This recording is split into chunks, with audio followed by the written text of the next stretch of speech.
Parents, what is your dark secret that you will never tell your children? My son has no idea I was the reason his girlfriend broke up with him. My son, who was 19, moved out soon after his biological father's passing. It was a very difficult time for both of us, and it ruined the momentum that my son had in his life. But after a period of living alone, he moved back. It was during this time that he introduced me to Kaylee. She and I had clicked right away. She lacked a mother figure in her life, and I think she was eager to form that relationship with me from the start. I noticed that she was extremely paranoid and had severe trust issues. However, she wasn't toxic or manipulative, just constantly worried about where my son would go after work. When she would ask me, I would answer honestly. He was usually at his friend Mike's house, playing PlayStation together. We both sincerely believed my son was at Mike's place. We had no reason to think he wasn't.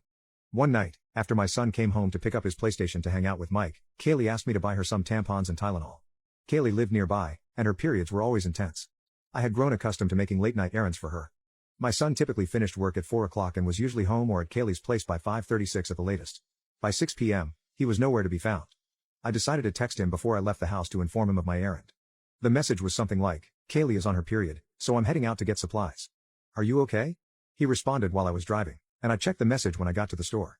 It read something like, "Yeah, I'm fine. Mike needed help building a shelf he bought, so I'm staying here." A little later, I sent a message back saying, "Okay, be safe," along with other motherly sentiments. I was taken aback when I saw Mike at the cash register, smiling at me as I walked in. I hadn't forgotten that he worked there, but I had assumed it was his day off.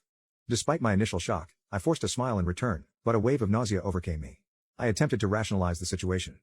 Perhaps my son was building the shelf for Mike while Mike was at work. My thoughts were in disarray. I gathered the tampons, some snacks, and Tylenol for Kaylee, then proceeded to the register. Mike initiated some small talk with me. I don't remember the exact words due to my faulty memory, but it went something like this. "Hi, Ms. Murray. How are you doing?" "I'm all right. I'm just picking up some supplies for my son's girlfriend," I replied. I remembered he laughed then and said, "Speaking of your son,